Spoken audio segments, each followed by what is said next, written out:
Hello, everybody, and welcome back to Nick Talks. This episode's amazing guest is a lady called Julie Pattison. And unlike most people, Julie one day decided she wanted more for her local community. So she helped set up a political party and she stood for council and was elected a councillor. And she'll tell us more about that in a moment. But what I like about Julie is she did that. It's so easy in today's society just to moan about politics, moan about everything, but never do anything yourself to fix the problems. And we need more people like Julie in all our communities. So first of all, welcome Julie to the show. Thank you, and thank you for the introduction and your kind words, Nick. I do agree we do need more people getting involved in politics. There's the apathy to the general public where nobody seems to want to know politics, or they switch off when you try to speak about politics. Need to learn that politics affects every aspect of life. They need to start getting more involved and more interested. Yeah, absolutely. So let's go back to the beginning for you. Was there an incident, or was it a growing feeling over time that made you go, I've had enough, I'm going to help set up a political party, I'm going to stand for re-election, and I'm going to try to do something? Was that an incident, or was that just over time you got more and more fed up with stuff? 30 years of working at grassroots level and also being privileged enough to have positions in my working career where I've also been able to sit at the top table to try and influence the decision makers. I've always come from the other side of a fence, so I'd always been more the activist, if you like. But because of the organisations that I worked for, I weren't taking statistics, I was taking meat and bones, not skeletons, to the table. So they were real life cases that they couldn't argue with. After 30 years of doing this, Nick, and playing ping pong from one party to the other, and since Blair, in my eyes, the Tories and the Labour, neo-Labour, become very, very blurred. They became one, in other words, just called themselves something different. And over the years, after 30 years, I was just sick of it. I've now got grandchildren, and I thought, what a future have they got with what's going on? And it's getting worse. Withdrawal of rights since 2012, when the Tories got in. People don't understand how much of the rights have actually been stripped away. And I've been screaming out for a new party for a long time. Caught a local headline in the local Bolton News called Brexit and Frexit, went along, watched these people, and it was just a group of residents combined from Falmouth and Kearsley, what was absolutely sick of what was going on, not only in our towns, but Bolton town as well. And they wanted change. So we then decided to form the party. I myself being one of the founding members, and it just kind of hit off from there. So it was about timing as well with it. People was all feeling the same. And that was it. I was blessed enough for the people of Kearsley to put the faith in me. During the 4 years of being a councillor, I've become more and more disheartened and disappointed, because I naively thought that we would be able to do more. Now, I'm not saying I didn't achieve, because for my particular ward, coming from a selfish point of view, we got our roads done, we got our parks reinstated, what they took away like 15 years ago, Nick. Oh, sorry about that, that wasn't very good, was it? I brought a lot of money into the area. We've got. Let me jump in there. So the party you set up with some other local residents, what was that party called? Falmouth and Kearsley First. And that basically does what it says on the tin. Yes, we wanted our identity back. We wanted our area. What they were stripping assets off us left, right, and centre. We come from an historic area. Ringley and Prestley are ancient villages what go back throughout thousands of years, and they're coming and pulling everything down and building new estates everywhere. And then on top of that, they're not giving us the infrastructure to go with that. Our GPs are stretched to the max, where people are fighting and queuing to get in and see them, yet they're building more and more housing around us. Now, I do appreciate there is a shortage but they need to rethink what they're doing. They really do need to rethink. We're just heading for a disaster. I mean, and at the moment we're dealing, every single one of us are being pinched by the cost of living crisis. There's just no thought for the people whatsoever at this moment in time, is there? Let's face it. And that when I realised that when, we have no control over local taxes, we have no control over local business rates, we have no control really over local planning. We're given pots of money. A lot of it is ring fenced. We're told where we can spend it. We're given very little to play around with other than that.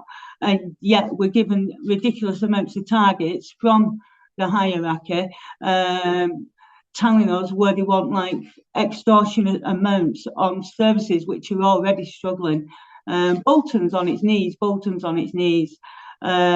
So that made me realise that if you've not got a foot in national politics and you've not got that national will behind you, and as a little local party, you're not going to influence them. Tories or Labour are not going to go, oh yeah, can't file from Pursley First, we're going to support you. No, because what they do is they play the silly games, and then it's all about politics when it shouldn't be that way. When you're in there, you're dealing with like everyday lives and businesses, then that's where your thoughts should be. But they don't. They then become very obstructive.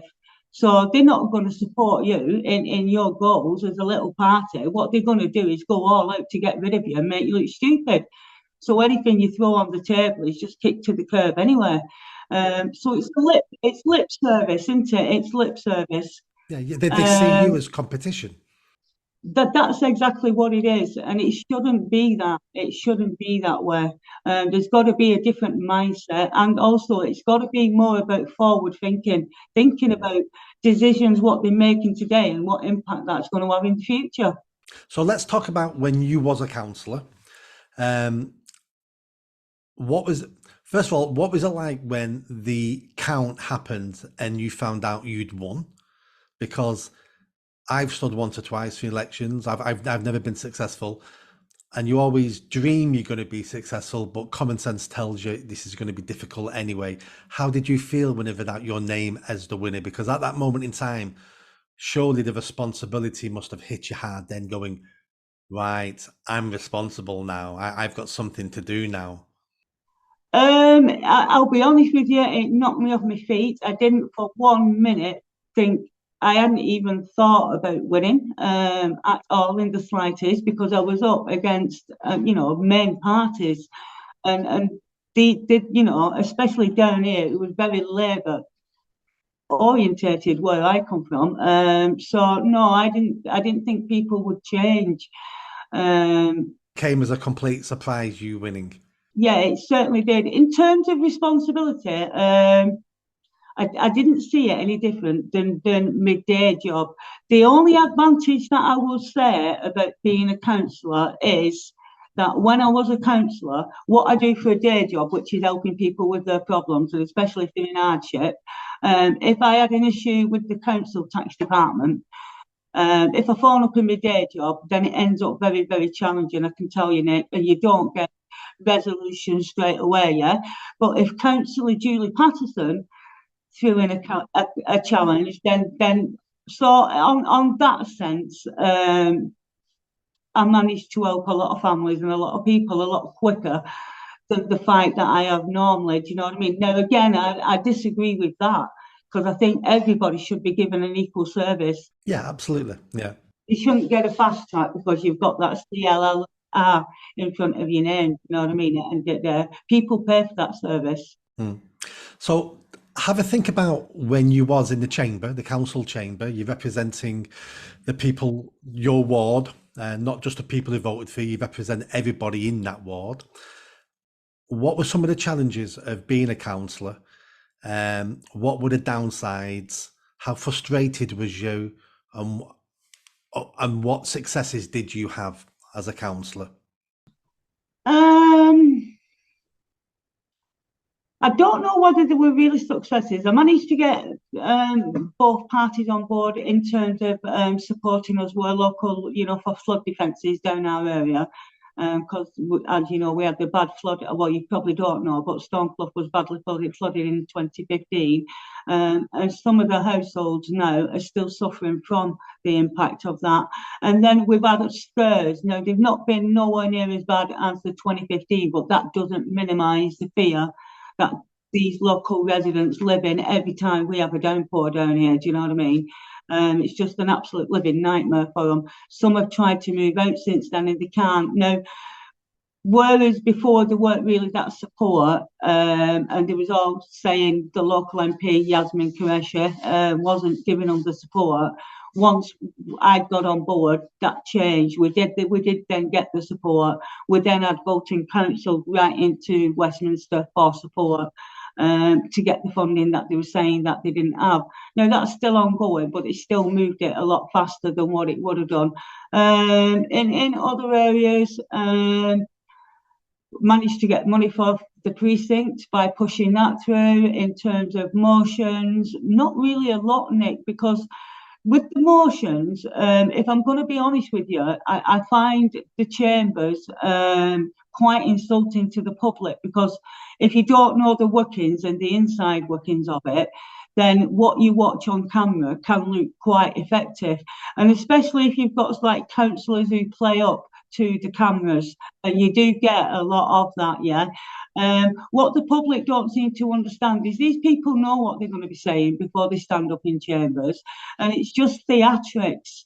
Because once that camera goes off and once it's closed, the meeting ends at 10:30, then they're all patting each other on the back, and then they'll all go up to the mayor's room to have drinks and maybe snacks together. Do you know what I mean? So all that finger pointing, you did this in 1965, and I remember when you did that, it's just for show for the camera. It's a game. What happens after that? Not a lot. Not a lot. So that sounds like you're frustrated with the workings of the chamber. What else was you frustrated with? The politics of it all, the fact that they couldn't, when you sat around the table with a lot of mindsets where the focus is not on the end goal, which is what is the best, it's who's going to look the best and who can get the most credibility out of that. In other words, they're always thinking about the vote. It's always about the vote. It's never about the real thing. It's never about the root problem, which is, why we're constantly in this, what I call revolving door, which is what I find really frustrating. I mean, I'm fast approaching 60 and I think, oh my God, I was working with Citizens Advice Bureau, in my 30s, in my 40s, working with the Advice Bureau in the 50s. And when you see nothing's changing and you've been arguing social policy, and a lot of it, it's not rocket science, it's common sense. Yeah. And I think that's what we're missing. The best example I can give you when I worked for Manchester Council was on several occasions I had local councillors say to me, because I was involved with reducing antisocial behaviour in certain neighbourhoods, and sometimes I got a couple of councillors say to me, Nick, I know you can't reduce antisocial behaviour, but can you make it look like it's been reduced? Because I'm up for election in a year's time. I can put some money your way. I know you're not going to solve it. I just want it to look like something's being done. So we would just waste money making things look like they were being tackled, even when we all knew they weren't being tackled. It was just so elected politicians could look better, because all they cared about was being voted in again. Yeah, and that is what spoils it. We actually need people in there what care, people what do actually want to make a difference, and they're not influenced by title or status or hidden agendas other than the fact that they want a better future. Not because it's not about the now, is it? It's about what's going to happen in the future. And these lots seem to be in this selfish bubble of me. It's about me and how I'm going to look now. When they sat around the table, you can just see the egos when you sat around the table. Do you know what I mean? And that's not what it should be about. And I think that's a difference between having a career politician and a statesperson. A career politician, it's their job, and nobody wants to put himself out of a job, and everybody wants to make their job easier. But a statesperson, a statesman, a stateswoman, they say, I'm going to do what's best for the country, and I don't care how it affects me. I don't care if I lose the next election. I don't care if I get abused, because I'm putting the people first. And we don't have hardly anyone like that anymore now. Even Jeremy Corbyn was like that. I never would have voted for the man, but at least he had a vision. At least he said, this is what I stand for and this is what we're going to do.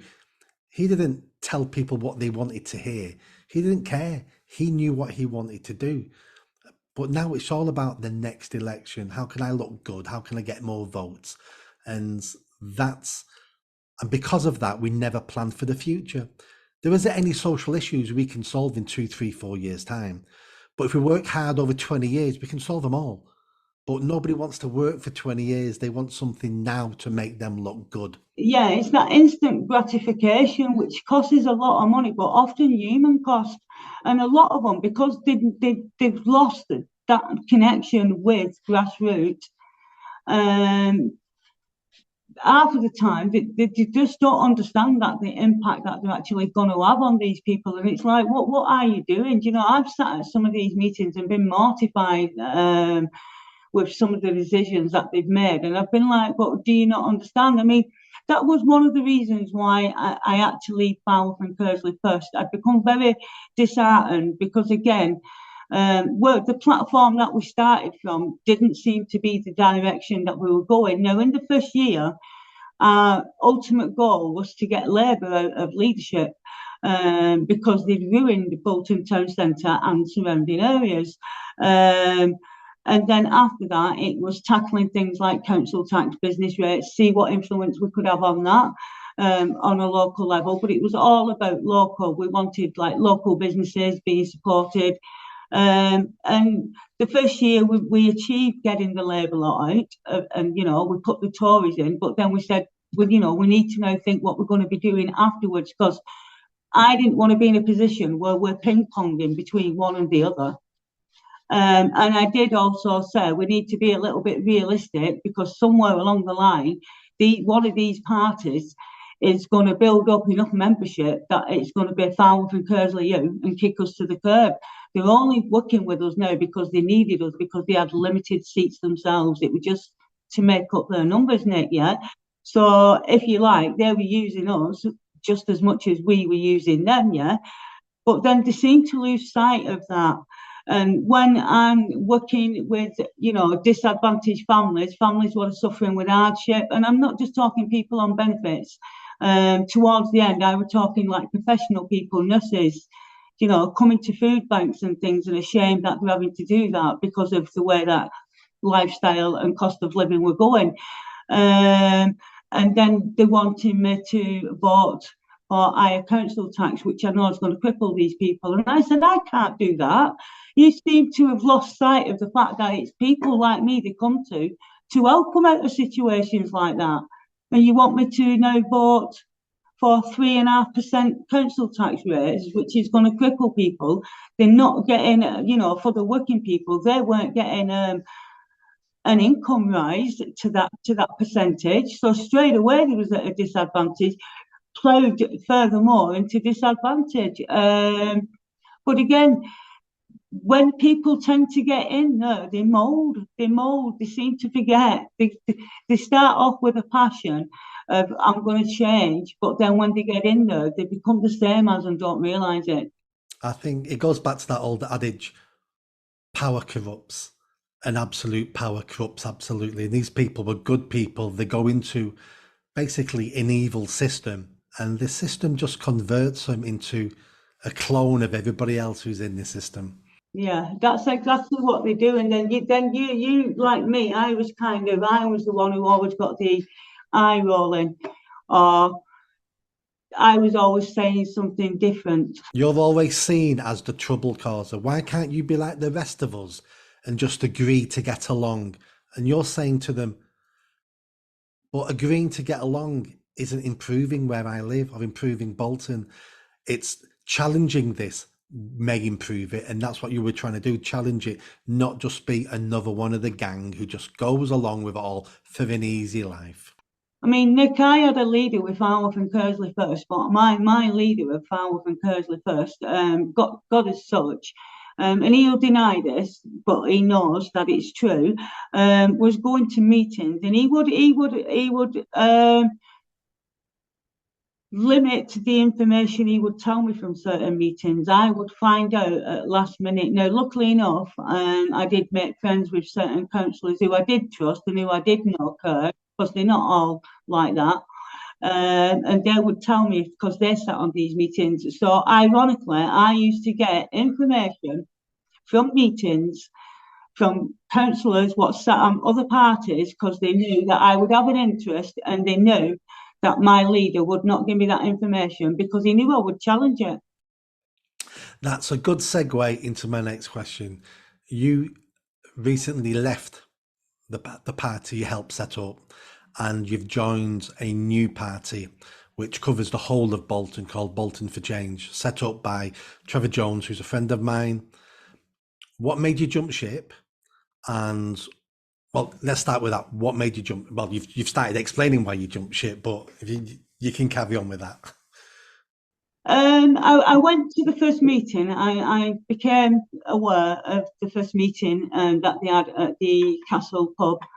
So I went to the first meeting, Nick, out of interest because a new party forming, and just to see what they was about and get a feel, and to see whether we would be able to work with them was my way of thinking. But again, that wasn't the done thing for Falmouth and Kearsley first, and they just wanted to be enemies and saw them as opposition from the start. Noel I've known a long time, who's behind the scenes but does a lot of work for Bolton For Change, and I spoke to Noel quite a few times, met Trevor quite a few times, liked what it was about. They'd asked me to join. My initial thought was no, and I told them the reason why is because I didn't want to go against my own principles and values. I got voted in by the people of Kearsley under the banner of Falmouth and Kearsley first. So I didn't want to jump ship as such and let the residents down. So what I said is I did agree in the end, because I thought they were going to be a bigger party, so they don't have to do that ping-ponging, because if they can get enough of them in Bolton Council, they can become a third main challenge, which is what we need to even the field a bit. Which I thought about that and thought, well, they will have more power than a smaller party. And then they've also got the link with reform. So they've got a foot in Parliament as well. And I thought, right, so they've got central backing. What more can you have? So you've still got that locality, but obviously with a bit more push and a bit more elbow in the town hall than what you would if you was a micro party. They've not got no other option but to either go from one to the other, because they're not big enough to make a difference. And that's the sad reality of it. So you mentioned then national politics. Is that something you're interested in? Yes, I've agreed to stand for Bolton South for Reform UK in the general elections next year, Nick. Right, fantastic. I'm standing for Mayor of Greater Manchester next May.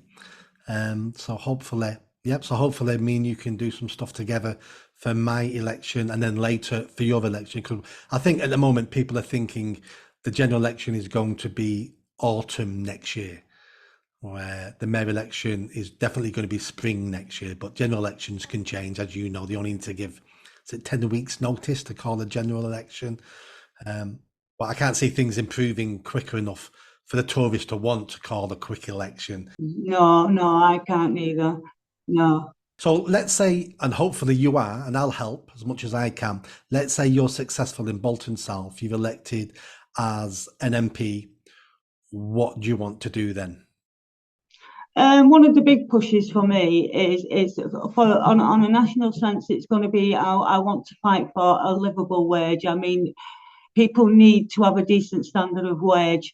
Another thing that I'm going to fight for, which will also affect nationally, will be business rates. I think I would like for each local authority to be responsible for its own budgets, decide its own council tax rates, decide its own business rates.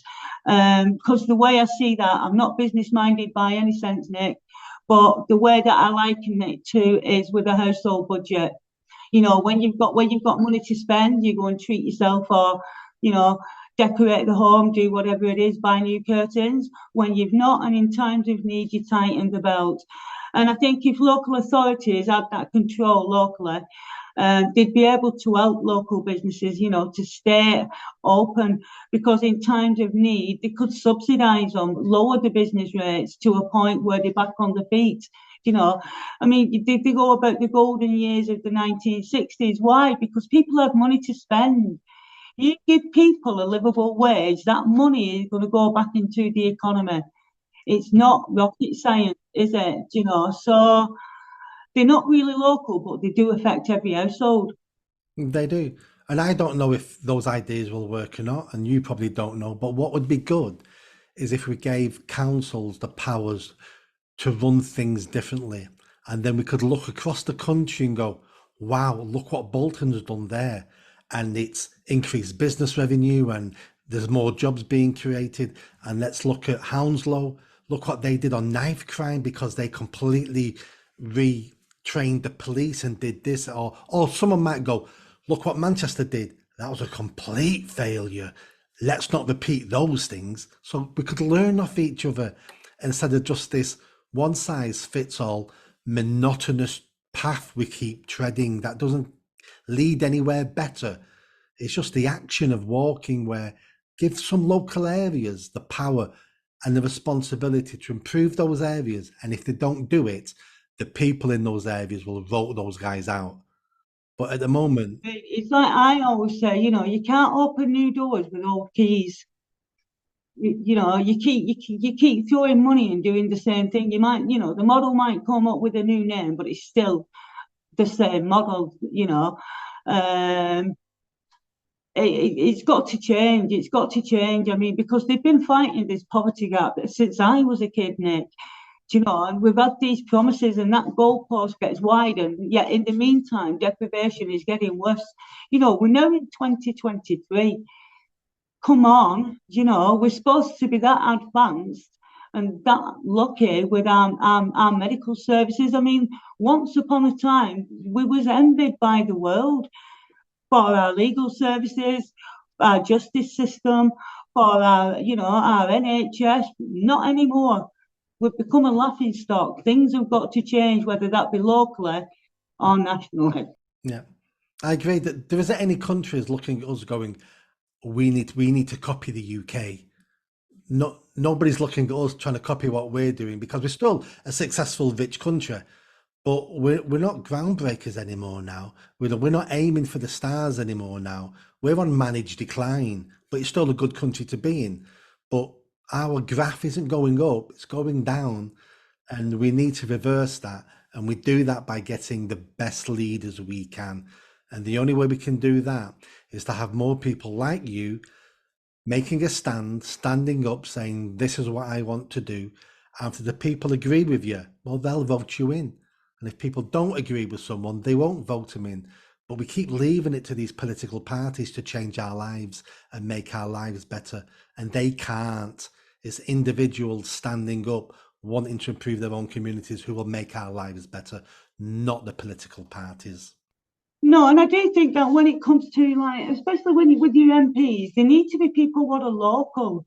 You know, they helicoptered in, and 9 times out of 10, when they say they're local, what they mean by being local is they registered to their local head office in that particular ward. So they're not actually local, you know. So you need to be local. I mean, every community is different, and if you don't understand that, you know, the area and the locality that you're living in, then how can you fight for your local issues, Nick? You can't. You're not truly representing them.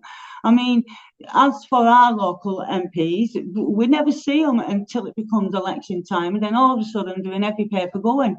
Do you know what I mean? And they're popping up on social media. But where are you the rest of the year? You know, invites. It was, I mean, I remember in 2018, and it was like pre the elections. And we had a call out from the residents to arrange a meeting, and they'd come through to me because they knew I put myself forward for standing. So I arranged for the local councillors to be there and Yasmin Qureshi to come as our local MP, and she promised she would be there. Now, this was regarding the floods. This was the initial start of it. There was 200 residents there that night, and she couldn't be bothered to turn up. She did finally turn up 12 months later because we arranged another meeting, and again, I think there was about 300 people that night, Nick. But that was to do with the motorway, what there was after coming through our villages and building a motorway, and that just caused a big kick-off. But she then again only came under pressure, and it shouldn't be like that. They should be accessible and not pressurised into doing their job. Yeah, and because the reason why they're not accessible is because they know they don't need you to be elected. It's the party that gets them elected. It's the people not voting gets them elected. It's a small percentage of any community who actually votes for one of these parties that gets them elected. They don't need the general public, and they know that, and that's why they treat us all with contempt. Yeah, I do agree with that, because I always try to get the point across of don't vote for the party, vote for the person. Look at the person, and who will do the job. Vote for them. Don't look at the party, because that's just ideology. No, absolutely.